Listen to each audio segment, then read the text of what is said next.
Thou art cursed above all cattle, and above every beast of the field.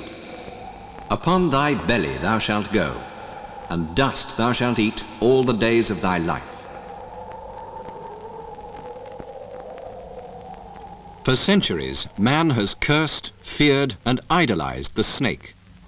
Today, the venomous snake has a special significance to mankind. Medical research has discovered that the very poison so harmful to man can also be used to preserve and restore health. Medicine from the snake's crystal venom.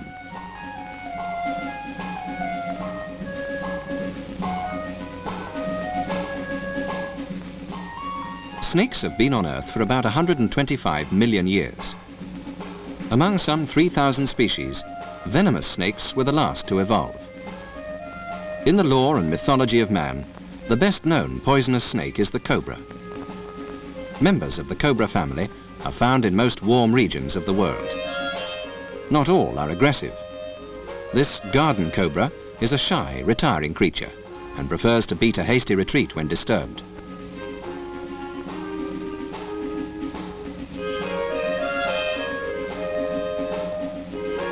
The pope tree viper, or bamboo viper, became particularly well known during the military activities in Southeast Asia, where they were sometimes left nailed to the low ceilings of tunnels to strike angrily at passing victims.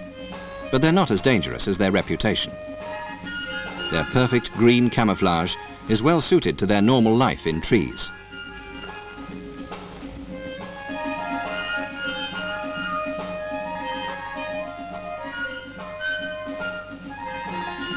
The African puff adder is a most dangerous snake, feared by all who work in the fields.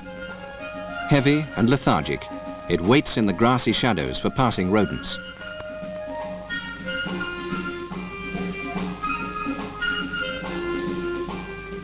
All snakes are deaf to airborne sounds, but nevertheless, the rattlesnake has evolved a highly effective means of warning away enemies which can hear. The characteristic rattle is made by hollow scales at the end of its tail.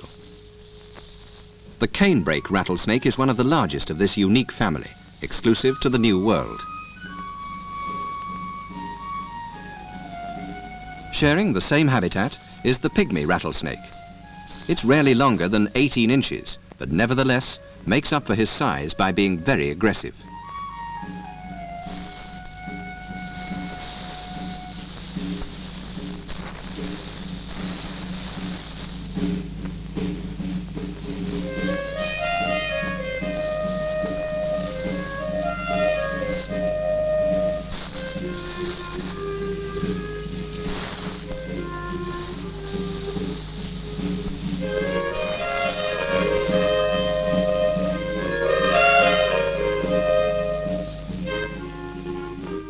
The Malayan Pit Viper is common throughout Southeast Asia. Its bite is seldom lethal, but its venom has a unique quality which is used in a drug to prevent blood clotting.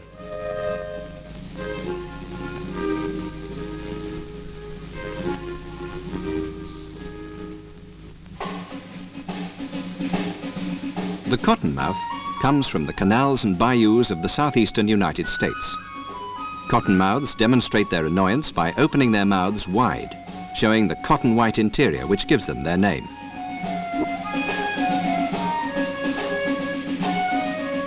It's also called the Water Mocasin.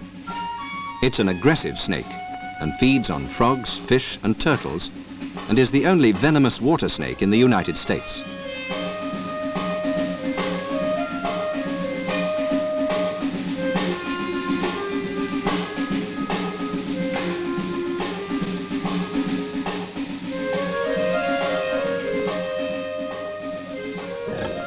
The brightly banded Krait is reasonably docile and lives in fear of being attacked by wild boars and predatory birds. When threatened, it often hides its head under its own protective coils, while exposing its blunt tail as a false head or a decoy.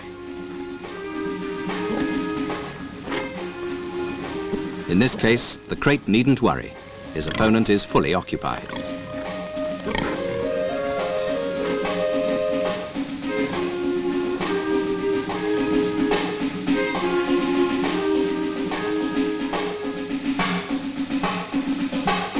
Even though the beautiful coloured krait is reluctant to bite, it's considered a most dangerous snake because its venom is extremely poisonous. Together with the cobra and tropical rattlesnake, the toxin in the krait's venom is highly prized for medical research.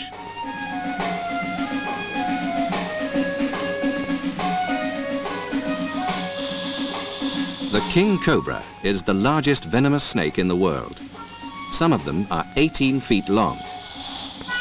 It's also the only cobra to build its own nest for eggs by using its powerful body to scoop leaves and earth into a mound.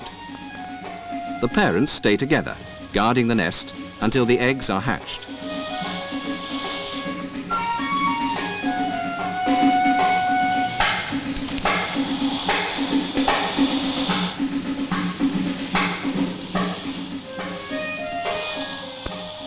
The king is aptly named. He is considered the most dangerous of snakes and will attack without provocation. His venom is lethal, and he's the only animal capable of killing an elephant. His presence demands the full respect befitting a king.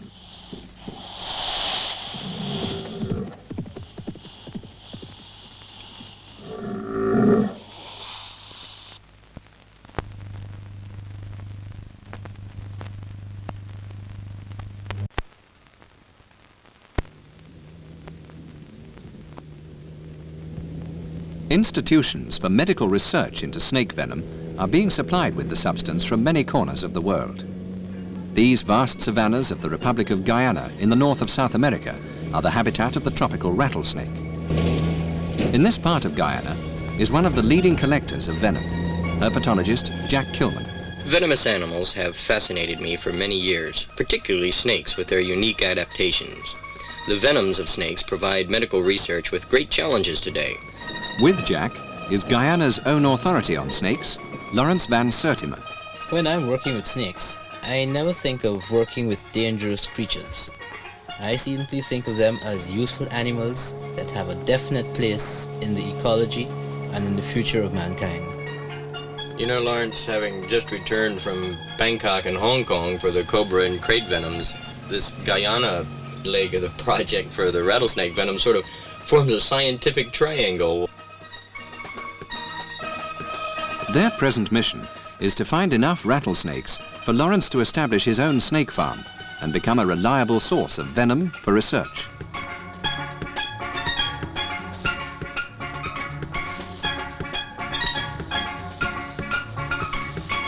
They're both experts at handling snakes, and when they catch one, it appears to be child's play.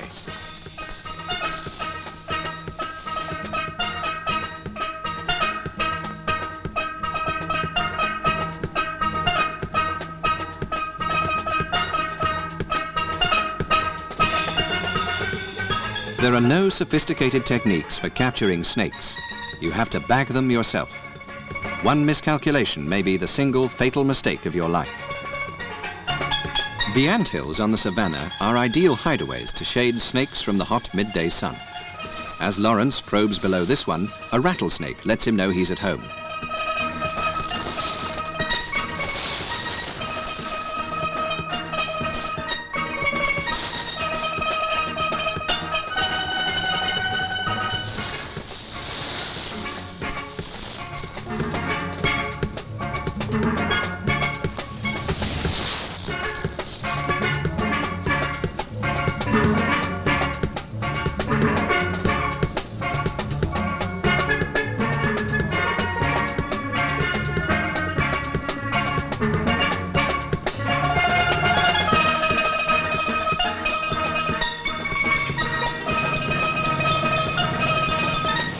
This rugged region of Guyana's interior is called the Rupununi and is truly a naturalist's paradise. It's also the home of the indigenous Amerindians, and because of their intimate knowledge of the region, they're a great help in locating rattlesnakes. We'd like you to get in touch with the chiefs of your neighboring villages, and we're interested in collecting rattlesnakes. And we're willing to pay for these rattlesnakes because we need them for very important purposes. And Lawrence will tell you how he'll keep in touch with you to collect these rattlesnakes. I have been coming up to some of the other villages, some of the places like Karasabai, and Moko, and so the two shells, they all know me, and the men go out, they catch the snakes. If you want, I will show you how to catch it.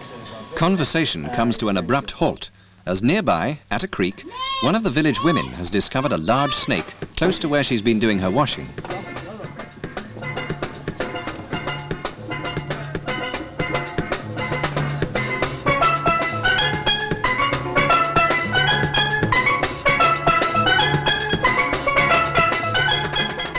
It's an anaconda, not a poisonous snake, but very large and strong, sometimes 29 feet long.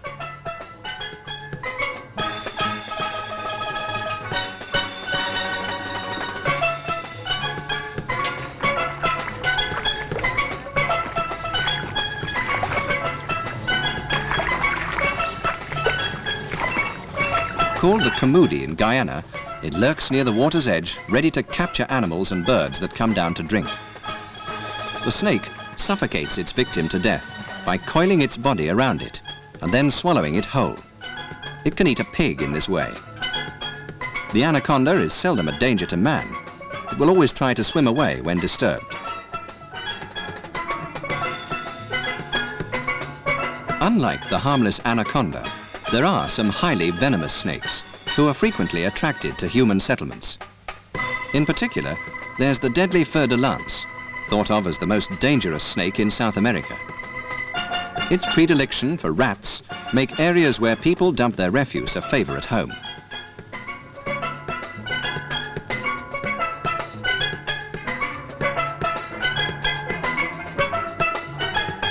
Fer de lance venom is powerful and fast-acting. This one will be a useful addition to Lawrence's collection.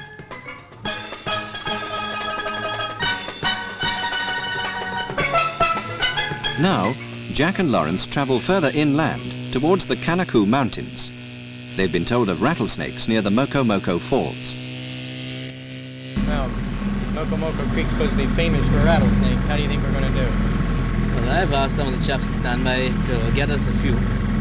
The two show there, the village chief is all prepared to get a fine snake. Yes. Pablo, turn around, turn around. Yeah, I think we'll bag that one.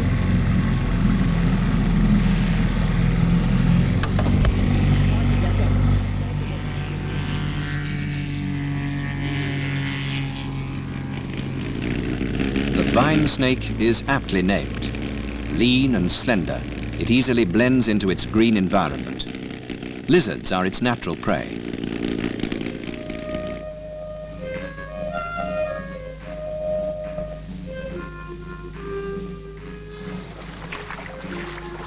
You know, Lawrence, this rainforest in Guyana is absolutely beautiful.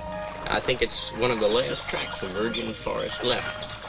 One of the interesting things here is the sudden dividing line between the savanna and the rainforest. And I have noticed and heard from my native catchers that even the snakes change almost on the line. This is also the home of the toko toucan. You might notice that one on the tree with the big orange beak. A very beautiful bird. Look at those blue eyes. Lawrence is pleasantly surprised to find a bushmaster. Larger than its colleague, the fer de lance, the bushmaster can be 12 feet long. It's not a common snake, so this is a lucky find. But it has a dangerous reputation among the Indians, who always prefer to kill than risk capturing it.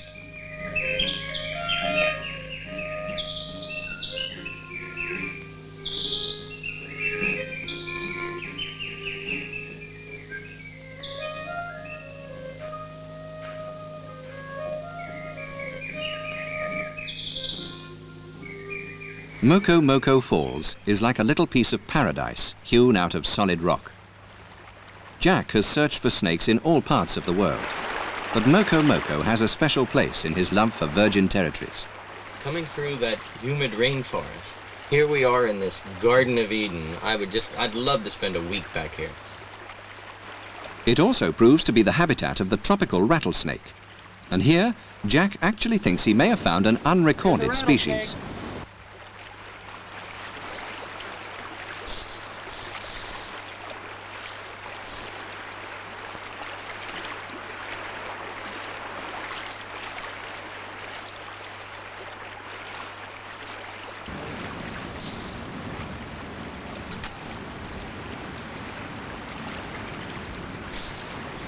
sitting here drinking water. Pretty as you please. Beautifully marked. Yeah, but far lighter coloration than any I've seen before. Looks like the Mount Roraima rattlesnake.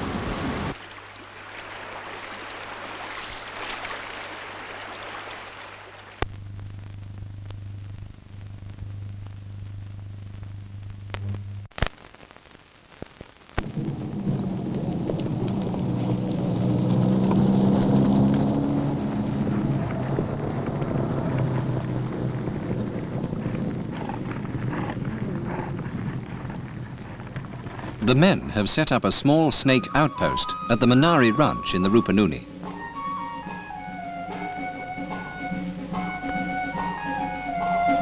The snakes will stay here until shipped to Lawrence's laboratory for milking.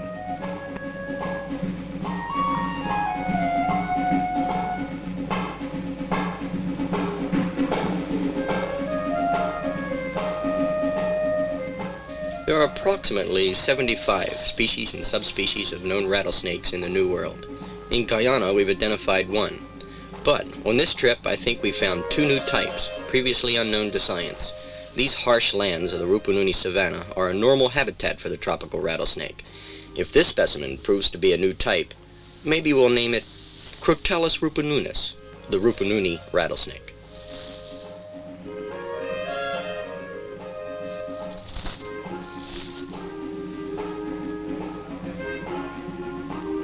Milking requires strong hands, a lot of patience, and steady nerves.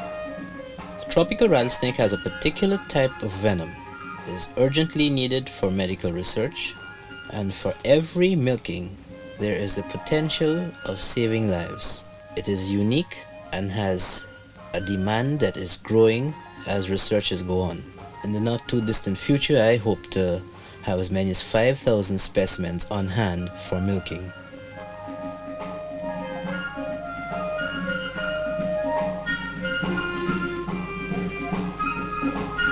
The venom of the fer-de-lance is very toxic. It is called a hemotoxin, which means it affects the blood and tissues.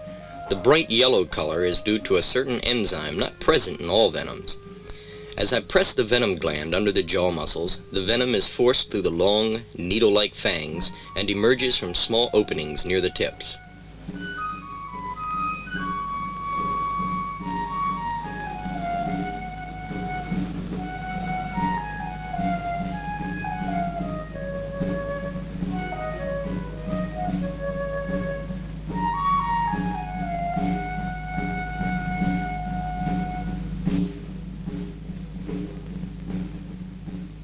To save the venom for our milking, what we do is feed the snake on a high-protein liquid diet.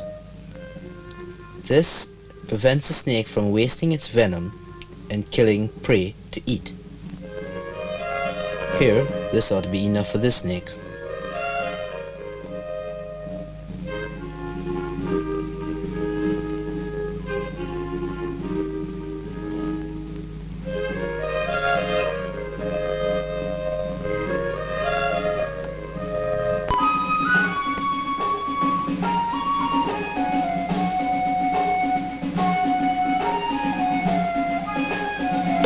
The freshly milked venom is put into a centrifuge to separate the waste matter. The venom from the rattlesnake will be used for important research into cancer and several neuromuscular disorders. Modern medicine is on the verge of tremendous scientific breakthroughs, which may make the venomous snake the most wanted animal alive.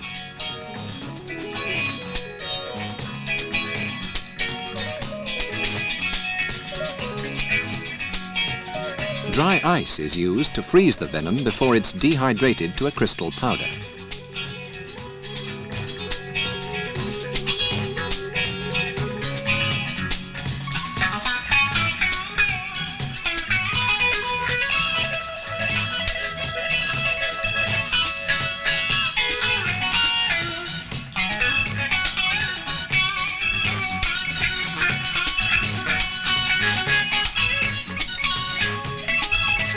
The crystal venom is then ready for shipment to more sophisticated laboratories, where it will be used in medical research, ultimately to restore health and preserve human life.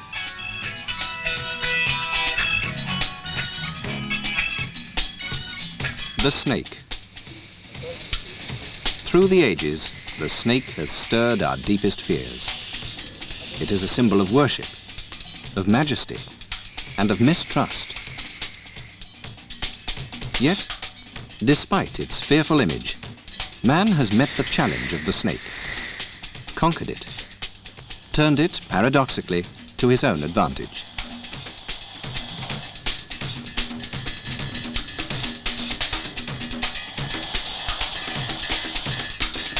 As long as men like Jack Kilman continue to meet this challenge, the snake will open new doors on medical and scientific research to the lasting benefit of mankind.